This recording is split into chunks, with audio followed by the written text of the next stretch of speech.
Pero como tenemos el acto de la 1, no podemos esperar más. Hola, ¿qué tal? ¿Dónde está Ángeles?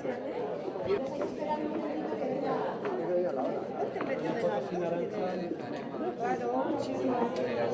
Siempre me gusta más estar rodeado de chicas, no paisaje y nada.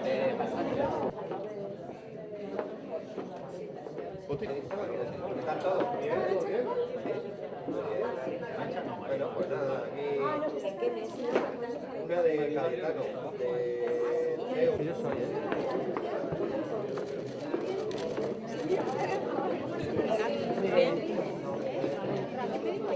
Arancha, muchísimas gracias por venir.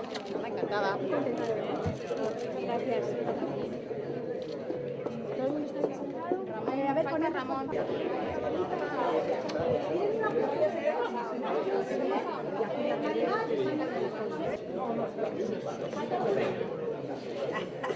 Además, lo que vamos a todos es que le llamamos. No falta nadie, ¿no? Falta Ana. Falta Ángel. Ya lo de la jefa. Sí.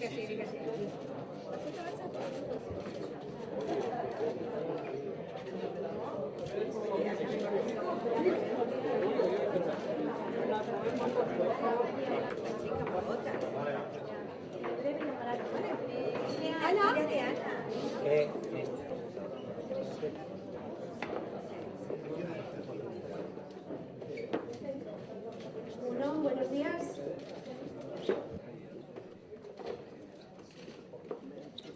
Excelentísimas autoridades, queridos amigos, sencilla y muy corta y sintética, espero.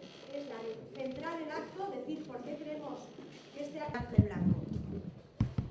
La fundación que lleva su nombre trabaja desde hace meses en la producción de un memorial que explique por qué aquellos días de julio del 97 han quedado grabados en la memoria colectiva de los ciudadanos. ¿Cuáles fueron las consecuencias políticas de aquella eclosión social y cuál ha sido el devenir en la lucha antiterrorista desde aquel momento hasta el presente? La Fundación Miguel Ángel Blanco ha decidido iniciar la campaña del 15º aniversario eligiendo como tema central la impunidad y San Sebastián como lugar de referencia, porque pensamos que el derecho a la justicia penal, política y social debe ser un pilar sobre el que se asiente un final digno de tal nombre y del que todavía, desgraciadamente, nos encontramos muy lejos. Como evidencia claramente que esta ciudad sea dirigida por un ciudadano que legitima la historia criminal de ETA. Estamos aquí para reflexionar, para valorar, desde el testimonio y el compromiso de las víctimas del terrorismo y de amigos analistas, profesores que han analizado, que han reflexionado, que han profundizado desde su conocimiento y desde su estudio del problema que nos afecta. Deseamos encontrar respuestas y, por supuesto, aportar soluciones a las siguientes preguntas. Hay muchísimas, voy a destacar 4. Primero, ¿cómo es posible que casi después de 52 años desde la primera víctima mortal no exista todavía hoy un número oficial contrastado judicialmente de los asesinatos cometidos por ETA? Y me refiero solo a los asesinatos. Solo comillas, por supuesto. ¿Cómo es posible que el 40% casi de los mismos esté sin esclarecer y, por lo tanto, el 40% de las familias no haya conseguido su derecho a la justicia, incluso a la situación procesal de los mismos? ¿Cómo es posible que la ciudad de San Sebastián, donde ETA y la zona de Donostialdea ha asesinado a 155 seres humanos, y el territorio histórico de Guipúzcoa, donde ETA ha asesinado a 317 ciudadanos, 317 seres humanos, aproximadamente un tercio del total de las víctimas mortales, estén gobernados por un partido que no ha condenado y repudiado el asesinato de Miguel Ángel Blanco y de todos los demás? ¿Cómo es posible que los asuntos pendientes de las víctimas relacionados con la justicia no sean la prioridad y sí lo sean la de sus asesinos, los cuales desgraciadamente marcan la agenda en los medios de comunicación cotidianamente? Para reflexionar sobre estos temas y muchos otros, voy a ir cediendo la palabra a mis compañeros. Les recuerdo que seguidamente a las 13 habrá una concentración silenciosa de Alerbi Eder. Le agradezco de nuevo su presencia y voy a presentar, sin más rodeos, a la primera intervención de Marimar Blanco. Marimar Blanco, hermana de Miguel Ángel Blanco, concejal del Partido Popular en Ermua, secuestrado y asesinado por ETA el 12 de julio de 1997 y presidenta de la Fundación Miguel Ángel Blanco, tiene la palabra.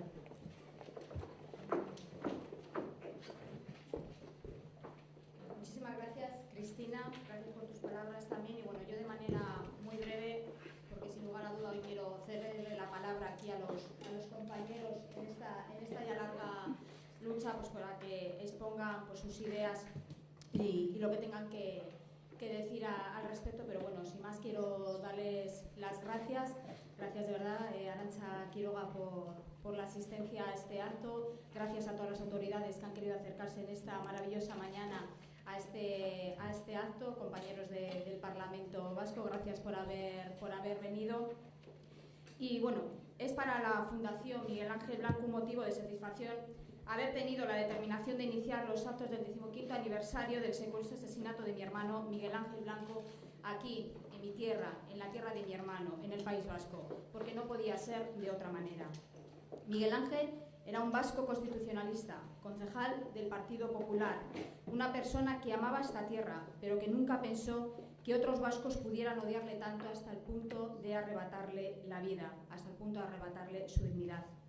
En el País Vasco nació y se extendió y se ha mantenido un sector social que se atribuyó hace décadas a la hegemonía de lo vasco, negándonos a los que nos sentimos vascos y españoles sin complejos el derecho a existir, llegando incluso a matar o a justificar la persecución de miles de ciudadanos que no hemos hecho otra cosa que defender el Estado de Derecho, el mismo que les sirve a ellos para denigrarlo y pedir su disolución. El País Vasco ha exportado dolor y sufrimiento. Conviene recordar a los cientos de miembros de los cuerpos y fuerzas de seguridad del Estado que en la década de los 80, especialmente, fueron asesinados aquí y expulsados sin honor, expulsados sin compasión y expulsados sin reconocimiento. Miguel Ángel Blanco es un símbolo que denuncia todos los silencios, todas las complicidades que generó el terrorismo y también un símbolo de compromiso y un símbolo de decencia. Defendemos la normalidad democrática, la tolerancia, la pluralidad política, siempre dentro de los márgenes legales y siempre basadas en la denuncia y el repudio de los métodos violentos terroristas. Será imposible construir un País Vasco sobre el monopolio de lo vasco, la estigmatización política y la justificación de la historia del terror de ETA. Este es nuestro reto, sin lugar a duda, más difícil. En aquellos días de julio descubrimos el sentido heroico de la defensa del derecho a la vida, la necesidad de expresión social como sujeto colectivo contra la barbarie, la urgencia de compartir una base común que nos reconociera como iguales enfrentados a lo que solo usan la democracia en su propio beneficio, los límites de lo aceptable y lo inaceptable, la capacidad social de generar respuestas que orientaran a los gobiernos y a la acción de las instituciones, la fortaleza de la unidad en torno a derechos básicos como son la vida y la libertad. Desgraciadamente, no pudimos o no supimos resistir y otros decidieron buscar sus propias salidas y traicionar la unidad de Ermua, ensuciarse el alma con un modelo de olvido e impunidad, de no justicia y de verdad. La coyuntura ha cambiado felizmente. Los asuntos pendientes son importantes y son urgentes. El modelo de resolución de la criminalidad terrorista quedó fijado en Ermua y en la conciencia de los 6 millones de ciudadanos que salieron a la calle contra el terrorismo, más Estado de Derecho, trabajo de los cuerpos y fuerzas de seguridad del Estado, colaboración internacional, aplicación de la ley, competencia judicial. Ni diálogos ni negociaciones. Son ellos los que tienen que tener prisa por moverse, por reconvertirse, por aceptar las reglas democráticas. No pueden seguir dando lecciones a los que siempre hemos estado al lado de la ley. La justicia debe prevalecer y reparar a las víctimas su normalidad rota. Es un imperativo político hacer todo lo posible por esclarecer cada caso pendiente y exigir la colaboración con la justicia a los terroristas encarcelados y a los que andan sueltos, si es que de verdad quieren recuperar la credibilidad. Es inmoral que aquellos que no han condenado el asesinato de mi hermano y de tantos otros puedan gobernar. Es la herencia envenenada de otro gobierno, la más cruda y la más dura, y que demuestra que el problema ETA no se ha resuelto, ha cambiado de registro, de estrategia, de modus operandi. Ellos siguen reclamando lo mismo, independencia, autodeterminación, la misma cantinela por la que ETA ha matado, y ahora su mundo de presión política y social no nos deja vivir y marca la agenda todos los días. Los terroristas y sus cómplices han intentado durante décadas imponer por la fuerza un proyecto totalitario excluyente. La fortaleza del Estado de Derecho, la unidad de los demócratas, la eficacia, como decía anteriormente, de los cuerpos y fuerzas de seguridad del Estado y, por supuesto, siempre la dignidad de las víctimas, ha obligado a ETA a declarar el cese definitivo de la violencia terrorista y ha permitido que hoy estemos más cerca del final, porque el final llegará el día en que logremos que ETA desaparezca definitivamente, disolviéndose, entregando sus armas, desmantelando sus estructuras, reconociendo el daño causado, pidiendo perdón a sus víctimas y a sus familiares, sin olvidar, por supuesto, su colaboración con la justicia, para terminar con la impunidad, para esclarecer todos los asesinatos con el claro objetivo de que ningún familiar de esas víctimas se quede sin justicia, se quede, en definitiva, sin saber la verdad. Hay una frase que dice el presidente del Partido Popular, Antonio Basagoiti, que yo creo que esclarece muy bien lo que acabo de mencionar, que dice que hemos conseguido que ETA cerrar la tienda, pero lo que debemos conseguir, desde luego, es conseguir echar esa persiana, que es lo que todavía nos hace falta. Hay que reafirmar nuestros principios, que no son otros salvo los constitucionales y los derechos humanos universales. Los constitucionalistas de verdad y las víctimas que lo son por defender la democracia tenemos mucho que aportar y que decir, mantenernos vigilantes para que no se pase página, contribuir desde la lealtad a la derrota de ETA en todas sus vertientes. La Fundación Miguel Ángel Blanco se ha comprometido en el trabajo contra la impunidad, en la investigación de la verdad de lo que ha sucedido. ¿Cómo es posible, como decía anteriormente, que todavía todas las familias de las víctimas no conozcan su situación procesal? Se ha comprometido a llevar por el mundo el testimonio y el compromiso de las víctimas del terrorismo españolas, como próximamente realizaremos en Nueva York, donde se hablará de los derechos de las víctimas en el mundo. La Fundación Miguel Ángel Blanco está comprometida en educar para la convivencia, sin fanatismos, sin sectarismos, sin justificar lo injustificable, diferenciando claramente entre víctimas y victimarios. Acabo ya. El relato final se tiene que escribir desde la centralidad de las víctimas, manteniendo siempre viva la memoria de las víctimas como garantía de una convivencia en paz y en libertad, como garantía de una convivencia digna. Seguiremos luchando, que a nadie le quepa la menor duda, contra los neutralizadores del mal y a favor siempre de la vida y de la libertad. Muchísimas gracias.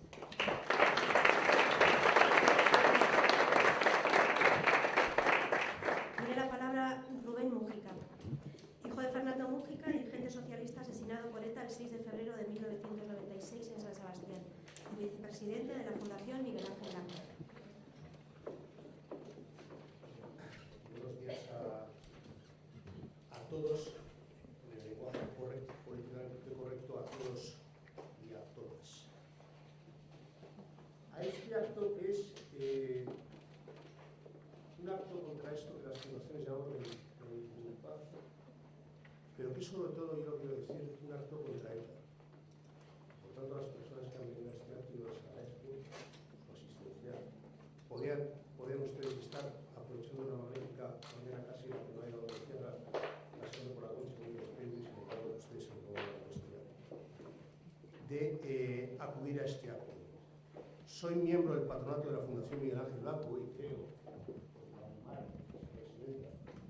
que tenemos la fortuna de que la Fundación está dirigida por personas como vuestra, que es el motor y el impulso de esta Fundación.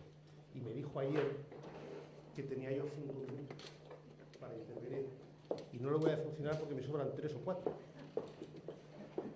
Es un acto efectivamente convocado en la ciudad de San Sebastián, gobernada por Bildu, Bildu, que es el bicho al que los fingidos bien intencionados alimentaron durante años, hasta que al final se vieron devorados por el bicho. Y San Sebastián es la capital de provincia, la capital de la provincia de Guipúzcoa, dirigida desde la Diputación también por Bildu. El mismo bicho alimentado durante años por los fingidos bien intencionados, que al abrigo de la palabra paz, paz, paz, han intentado vender la idea de que aquí hay un conflicto, una guerra, un contencioso cuya solución requería traer a personajes de fingido lustre internacional a que nos dijeran a los vascos y a los españoles cómo tenemos que organizar nuestra convivencia en nuestra casa. Hoy es 17 de marzo de 2012 y hoy 17 de marzo yo creo que podemos y debemos homenajear singularmente a 3 personas. Alberto Negro Viguera, empleado de la central de Lemoniz, asesinado un 17 de marzo de 1978. A su compañero Andrés Guerra Pereda, empleado de la central de Lemoniz, asesinado un 17 de marzo de 1978. Y a Santos Santamaría Avedaño, funcionario de policía, asesinado en Rosas el 17 de marzo de 2000. Creo que es el homenaje que estas personas hoy merecen el 17 de marzo, creo que es el homenaje que todas las víctimas del terrorismo merecen todo el año, como expresión de una forma transparente y limpia de combate contra el terrorismo y combate contra la impunidad que nos quieren colar de rondón. Yo voy a terminar. Las fundaciones que convocan este acto son fundaciones transversales. Están apartadas y hacemos un esfuerzo desde los patronatos de ambas fundaciones y de todas las fundaciones. Hacemos un esfuerzo para permanecer al margen, completamente al lado de la lucha partidaria, la lucha partidista, la lucha sectaria, que ha, creo yo, envilecido la política en España, singularmente en los últimos años, con el concurso y la participación de todos los partidos políticos. Yo, como víctima del terrorismo, simplemente quiero denunciar, que creo que no soy el único que aquí lo hace, que vuelven los tiempos en que las víctimas del terrorismo vamos a ser incómodas, vamos a ser un estorbo para aquellos que de una fingida política que no conduce a ningún sitio creen que la convivencia pasa porque las víctimas del terrorismo callemos y porque los criminales puedan pasear tranquilamente y pacíficamente por las calles que un día ensangrentaron. Frente a esa intención que no hará o no conseguiría sino corromper más la convivencia ya degradada, yo opto porque las víctimas del terrorismo, ajenas a la lucha partidaria, digamos, como siempre hemos dicho, que solo queremos paz, que solo queremos dignidad y que solo queremos justicia. Y que lo pedimos porque estamos en nuestro derecho de pedirlo, porque para eso nunca ninguna víctima del terrorismo ha pronunciado la palabra venganza, ha empuñado jamás un arma ni ha levantado su brazo contra nadie. Muchas gracias.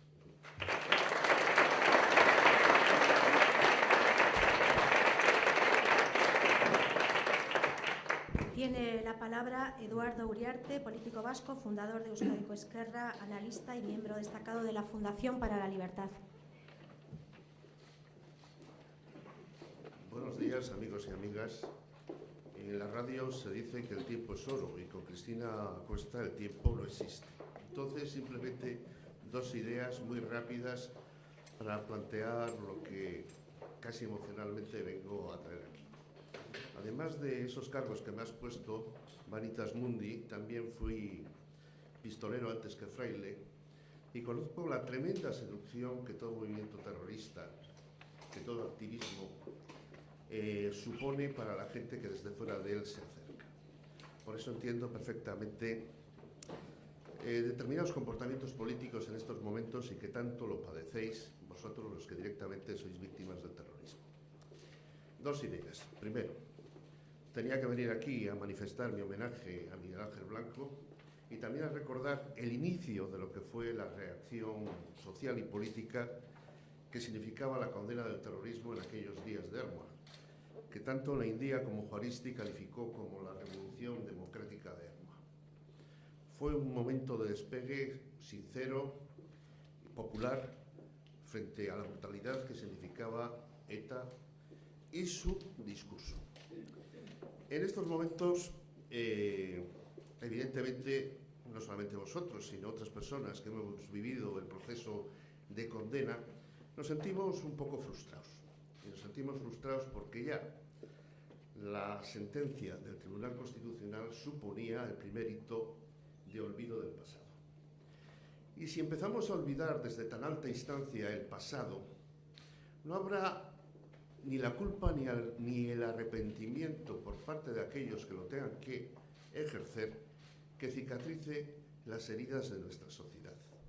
Y entonces el futuro de nuestra sociedad no tendrá una herida, tendrá un problema de gangrena profundo en su ser, que no solamente afectará a la sociedad vasca, sino a todo el sistema político español. Yo entiendo que cuando uno ejerce la política tiende a buscar las soluciones más rápidas, lo entiendo perfectamente, y que determinadas salidas en problemas y conflictos serios recientes han sido hijas del pragmatismo más absoluto. Y en ocasiones han dado resultados, pero en otros no. Y en otros lo que ha hecho es contaminar a toda la sociedad por la moral de aquellos que han justificado el asesinato, justificar y ir convirtiendo a todos los ciudadanos en unos perversos ciudadanos que por la paz aceptan todo, aceptan cualquier arbitrariedad. Y por supuesto, si nosotros propiciamos esa arbitrariedad, evidentemente no podemos echar la culpa a la ciudadanía, que se doblegue y que San Sebastián acabe siendo la ciudad más cosmopolita de España, un nido de piratas, pero de piratas no románticos, sino de seguidores, de personas que han asesinado de una manera brutal y sin necesidad frente a la democracia española. Porque si bien durante la dictadura ETA surgió, ETA ha sido fundamentalmente un movimiento antidemocrático. Y ante eso la democracia no se puede rendir. La democracia tiene que dejar las cosas claras. Y tampoco tenemos que ser revanchistas. La democracia debe ser generosa, pero la democracia no puede consentir la perversión moral que entraña el asesinato. Y después de estas breves palabras de uno que fue pistolero antes que fraile, manifestaros mi cariño, manifestaros mi consideración y manifestar desde este momento pues mi más profundo homenaje de nuevo por Miguel Ángel Blanco y su familia. Muchas gracias.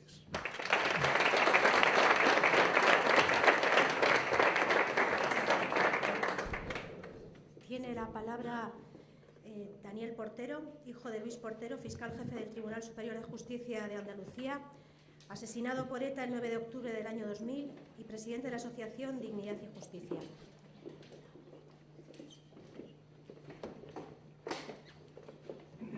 Buenos días a todos.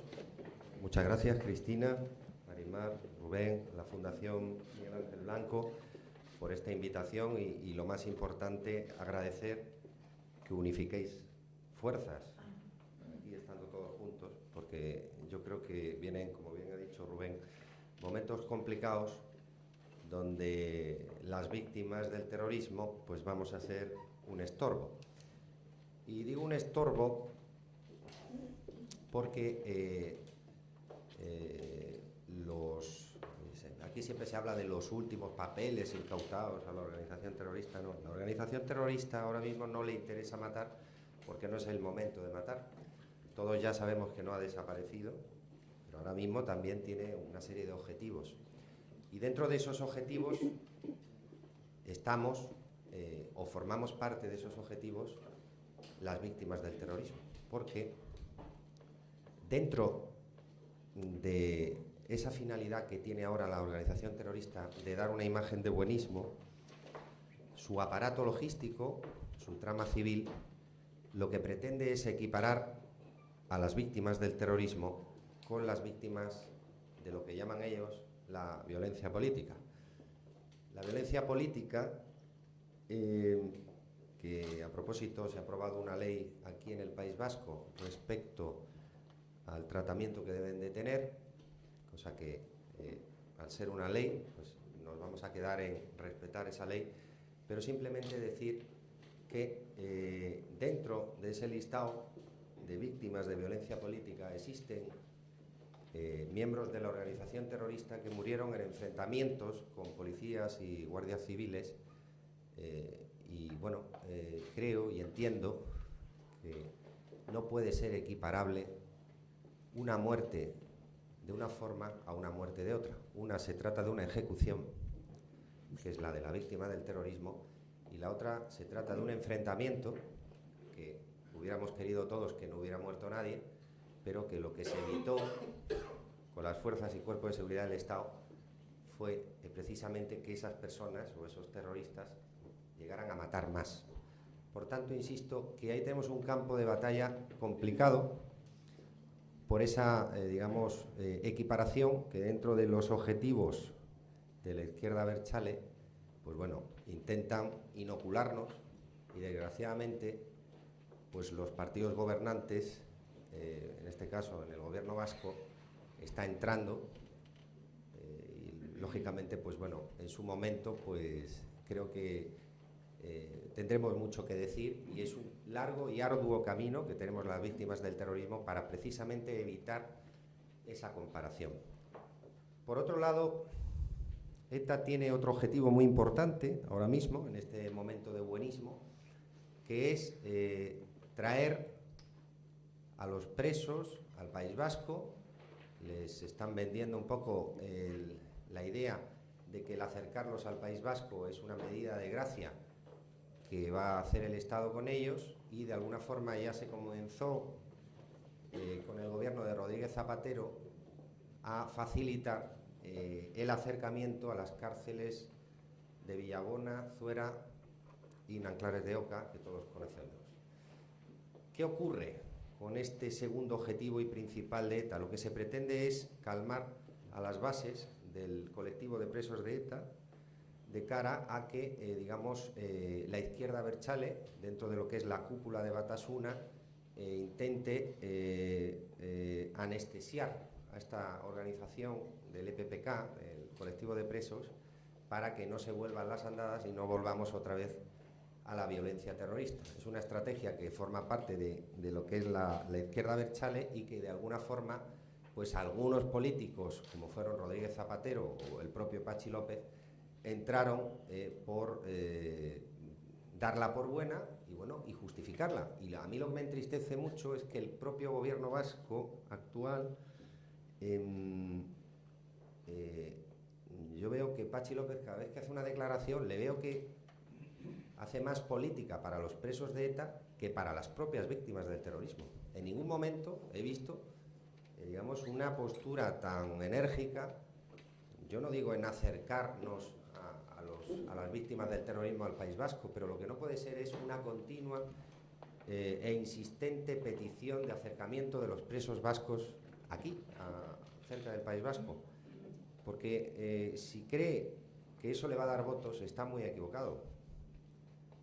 Y si cree que las elecciones autonómicas del año 2013 el Partido Socialista, con el apoyo del Partido Popular, van a gobernar, también creo que están muy equivocados, porque la masa social de la izquierda abertzale, desgraciadamente, nos está absolutamente fagocitando a los constitucionalistas aquí en el País Vasco, y lógicamente pues a mí esto me afecta, porque a mi padre lo mató un vasco. Entonces, lógicamente, la política en el País Vasco a mí me importa muchísimo, y me importa que la política que se lleva ahora, que la gobiernan el Partido Socialista y el Partido Popular, continúe, pero desde luego haciendo flaco favor a la izquierda abertzale, pidiendo el acercamiento de los presos, no se va a lograr nada.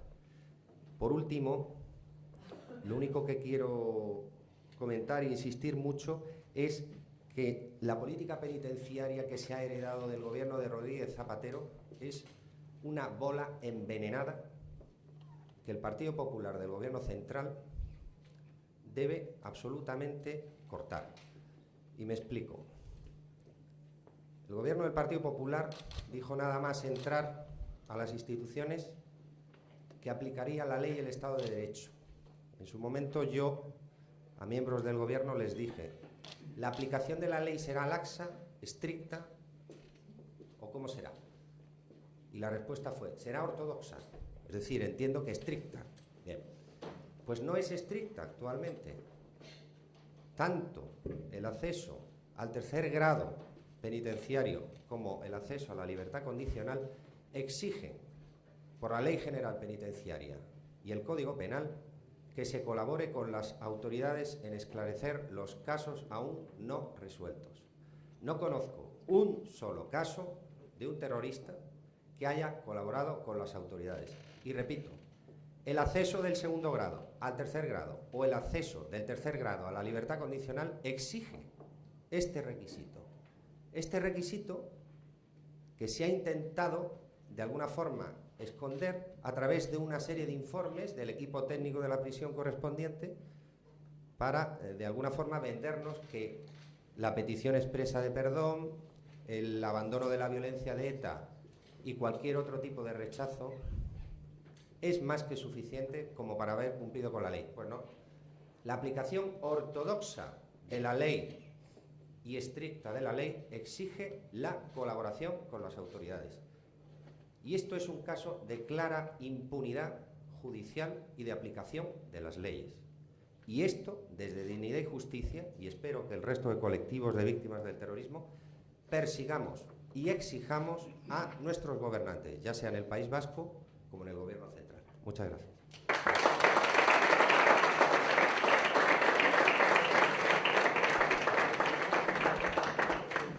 Tiene la palabra Carlos Fernández de Casadevante, catedrático de Derecho Internacional Público en la Universidad Rey Juan Carlos y colaborador habitual de las asociaciones y fundaciones de víctimas. Buenos días, muchas gracias, Presidenta del Parlamento Vasco, autoridades, parlamentarios. Bien, yo también me sumo al agradecimiento de alguno de los que me han precedido, creo que era Rubén, porque estéis aquí esta mañana, que es una excepción dentro de la sociedad vasca. Y yo simplemente, en estos 5 minutos que tengo, voy a abordar muy rápidamente 3 ideas. Primera, algo que ya se ha dicho aquí, yo creo que la democracia española ha sido burlada desde dentro con la sentencia del Tribunal Constitucional en la medida en que se ha legitimado una opción política que tiene un pensamiento político totalitario, no porque lo diga yo, sino que lo ha dicho bien claramente el Tribunal Europeo de Derechos Humanos en su sentencia sobre la ilegalización de Batasuna, cuando afirmó que la negativa a condenar la violencia es una actitud de apoyo tácito al terrorismo. Es decir que, y desde esa perspectiva, estaréis conmigo que no ha habido ningún cambio en esa negativa. En mi opinión, se ha introducido un virus en la democracia que va a ser, que yo creo que ya no es posible extirparlo, gracias a la sentencia del Tribunal Constitucional. Yo creo que los 6 magistrados tendrán que asumir siempre la responsabilidad de esa decisión. Yo porque voy fuera, soy un itinerante perpetuo y tengo otra apreciación de la sociedad vasca. No sé vosotros que estáis aquí viviendo si tendréis la misma, pero creo que coincidiréis conmigo en que si ahora mismo os vais, hacemos un recorrido por la Guipúzcoa interior, no hay más libertad que la que había antes cuando estaban ilegalizados. ¿O es que es posible hacer un acto político de un partido constitucionalista en cualquier localidad guipuzcoana, por ejemplo? ¿Es posible desplegar la bandera del Estado, la bandera española en cualquier localidad sin que sea un sujeto de ninguna respuesta agresiva? Bueno, yo creo que no. Y vosotros supongo que también estáis de acuerdo con él. Es decir, que el Tribunal Constitucional, yo se lo digo siempre a mis alumnos, lo mejor que se podía hacer con esos 6 magistrados es pagarles un cursillo de 1 semana o 2 semanas en un pueblo en el interior de Guipúzcoa. Y después veremos qué verificación han hecho de esos grandes conceptos que se pronuncian y que nosotros enseñamos en las facultades, el Estado de Derecho, la libertad, la democracia. Bien, pues seguramente no hubieran dictado la sentencia que han dictado, ¿no? En ese sentido, como yo soy partidario de que cada palo aguante su vela, pues esa responsabilidad hay que recordársela. A mí me duele profundamente esa sentencia, sobre todo porque uno de esos magistrados es de Bilbao, ha sido compañera mía en la Universidad del País Vasco, en la Facultad de Derecho San Sebastián, es decir, que no es una marciana que desconozca lo que aquí ocurre. Entonces, desde esa perspectiva, pues esa sentencia todavía me resulta más dolorosa.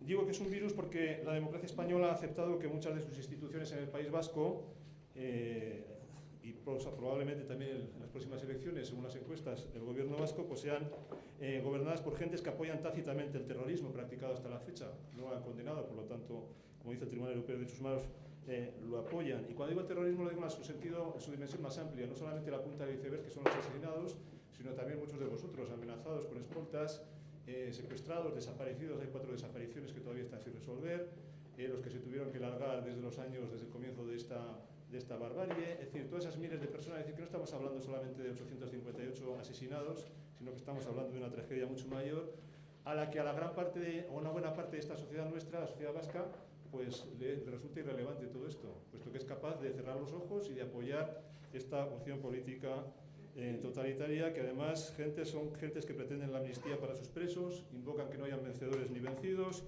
crean sus propias categorías de víctimas y construyen un relato justificador o explicativo de los crímenes cometidos, con el objeto de que triunfe una versión equidistante de la tragedia que ellos mismos han provocado, consentido y o apoyado. En segundo lugar, por lo tanto, ese es un problema no solamente de la democracia española de España, sino también del País Vasco y de nuestra sociedad. Es decir, ¿qué tipo de sociedad tenemos? No hace falta que os lo diga porque ya lo vemos, ¿no? En segundo lugar, se ha dicho aquí, un problema que tiene el Estado, España, la democracia española, y es que a día de hoy haya más de 314 asesinatos sin resolver. No solamente sin resolver, sino que algunos de ellos incluso se alega que hayan prescrito. Lo más trágico de todo esto es que después de 50 y tantos años de terrorismo hayan sido las propias asociaciones de víctimas las que han tenido que moverse para que existiera al final un informe sobre esta situación. Este informe es del año pasado, de diciembre del año pasado.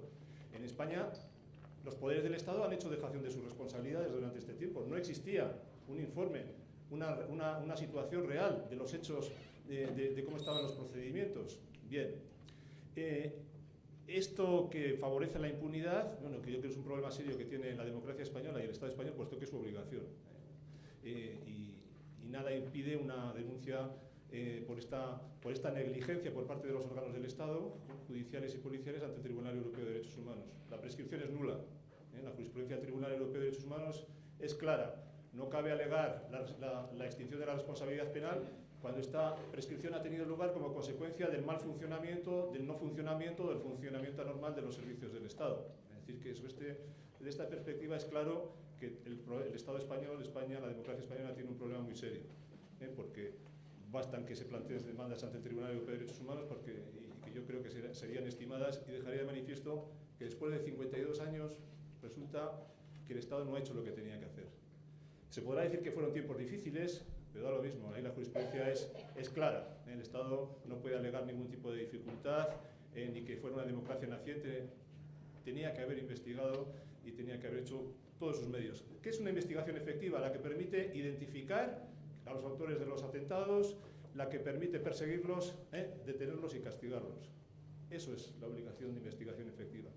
Y eso, en el caso español, en más de 314 asuntos no ha tenido lugar. Por lo tanto, por mucho que se nos diga desde el Estado o desde poderes judiciales que han prescrito, esa prescripción es nula. No puede prescribir lo que se ha extinguido como consecuencia del mal funcionamiento del Estado. Y por último, el derecho a la verdad y a la memoria. Yo creo que conviene recordarlo. Yo no sé vosotros que vivís aquí, quizás no tenéis esa otra perspectiva que tengo yo. A mí cuando me preguntan mis alumnos, me piden explicaciones sobre esto, yo francamente pues tengo que concluir diciéndoles que esto es lo que hay. La gente se escandaliza, pero ¿cómo pueden votar 300.000 personas a esa opción política totalitaria? Es que son así. Es que no tiene otra explicación. Es que esa es la gravedad del problema, ¿no?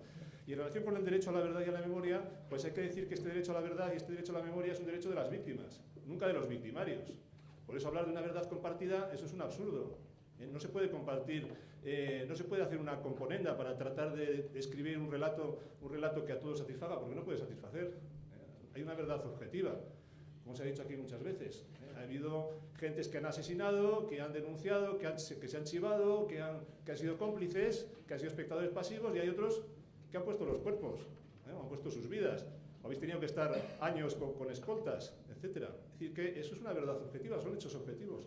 No se puede tratar de construir, es imposible un relato apaciguador de la fiera, que nunca aceptó la democracia y sigue sin aceptarla. Y el derecho a la memoria, pues igual, es inseparable de la dignidad personal de las víctimas. Está orientado a denunciar el hecho ilícito de la victimización y a preservar la memoria de las víctimas para las generaciones presentes y venideras. Por eso, Sin una verdad y una memoria que tengan en su centro las víctimas del terrorismo no será nunca posible ni la justicia ni la convivencia. A lo sumo, la coexistencia cínica e hipócrita de estos últimos 50 años. Esto es la prolongación de la vergüenza. Y cuando venía yo con Virginia, con mi mujer, a este acto, he estado pensando, yo espero no ofender a nadie, y menos al Lehendakari, si discrepo de esa verdad oficial de que esto ha terminado. Yo cuando venía aquí, lo que he visto es a la chancha, he visto los escoltas, como veo también por aquí, porque soy una persona que siempre ha tenido los ojos abiertos. Si estuviera terminado, no habría ni policía, ni habría escoltas, ni habría nada de nada. Es decir, que esto yo creo que no ha terminado. Y sobre todo porque nos lo ha dicho la propiedad en su comunicado, que era un parón técnico, una cuestión técnica. Saben que van a ganar más con los votos que con el recurso al terrorismo, y por eso lo han dejado, ¿no? Entonces, desde esa perspectiva, yo opino que tenemos un problema muy serio en la sociedad vasca, siempre lo hemos tenido, pero ahora más, porque si resulta que se premia con los votos a una opción que nos ha estado esclavizando, nos ha tratado de hacer más invisibles todavía, de echarnos de esta tierra y de hacernos renunciar a nuestros principios, y resulta que ahora estos están en el poder. Y además, ¿qué queréis que os diga? Lo que les diría a los magistrados del Tribunal Constitucional. Yo he sido profesor aquí durante 18 años, y aquellos alumnos que se nos ponían enfrente y nos llamaban hijos de puta, asesinos, nos hacían fotos, etcétera, etcétera, están de asesores algunos de ellos están de asesores del alcalde o del diputado general. Es decir, que no ha habido ninguna conversión como San Pablo. Por lo tanto, es que no es que estemos hablando de teorías, es que estamos hablando de hechos, de que conocemos a las personas, de que sabemos quiénes son. Entonces, desde ese punto de vista, pues es imposible aceptar, o que nos quieran hacer tragar con que esto se ha terminado y con que ahora todos vamos a ser hermanos. Evidentemente eso es imposible. Mientras no haya un reconocimiento del daño causado, mientras no haya una condena a todos los hechos que se han cometido, eso es imposible. Nada más, muchas gracias.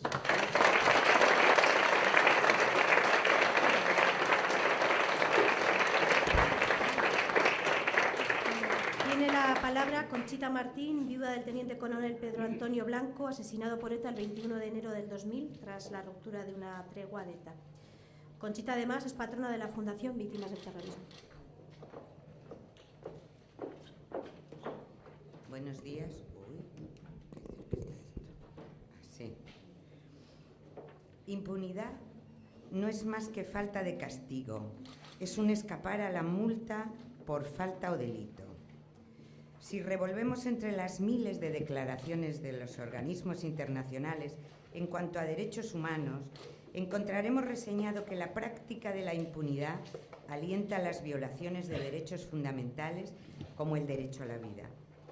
Sin embargo, la víctima no lo tiene fácil, ya que todas estas declaraciones de intenciones son referidas a violaciones de estados y gobiernos, y no como ciudadanos que ejercen la presión sobre otros con la intención de destruirlos.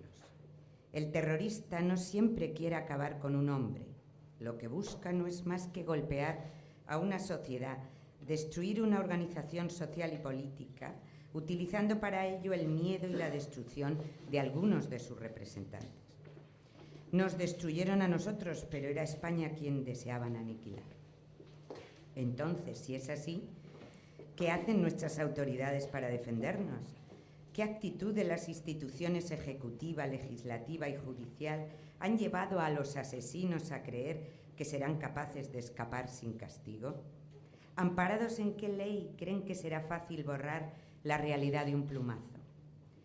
Países que carecen de tradición, de respeto a la ley, los que alimentan la corrupción política y quienes sufren un poder judicial débil, crean el caldo de cultivo en el que el asesino es capaz de escapar indemne mientras recibe en la plaza pública el calor de sus cómplices y el parabién de los cargos públicos que sueñan con que el problema desaparezca de un día para otro por el simple hecho de mirar para otro lado. El camino hacia la impunidad se abre con el intento del olvido. Se miran las acciones de ETA como si se prolongaran en el infinito, pero hacia atrás. ETA ya no mata. De esta justificación se encargan gratuitamente dirigentes políticos, medios de comunicación, los que creen que han tenido que ver algo en ello y además esperan una recompensa. Ya no matan, en cambio se sientan donde lo hacían hasta ahora los que esperaban recompensarles por haber le he llevado de la mano hasta esos sitios donde se sentaban los constitucionalistas. Quien no ha sufrido directamente es capaz de comprender, pero no experimentar. Por tanto, no es tan batallador ante la impunidad, es evidente. Todos sufrimos, pero unos más que otros. En un artículo reciente de un periódico, de un periodista bastante conocido y vasco para más señas, pero el periódico era de Madrid, leía algo esclarecedor en cuanto a la distancia con que los ciudadanos que alientan la creencia de que ETA está muerta y por tanto hay que ser generosa con ella. Decía el artículo: a la izquierda soberanista le queda aún una doble tarea, la de reconocer que el daño causado a las víctimas del terrorismo fue injusto y la de exigir a ETA que pase del gran logro del cese definitivo de la violencia a su disolución, que implicaría el final de todos los recelos de los partidos y las asociaciones de víctimas. Y después añade: el gobierno de Rajoy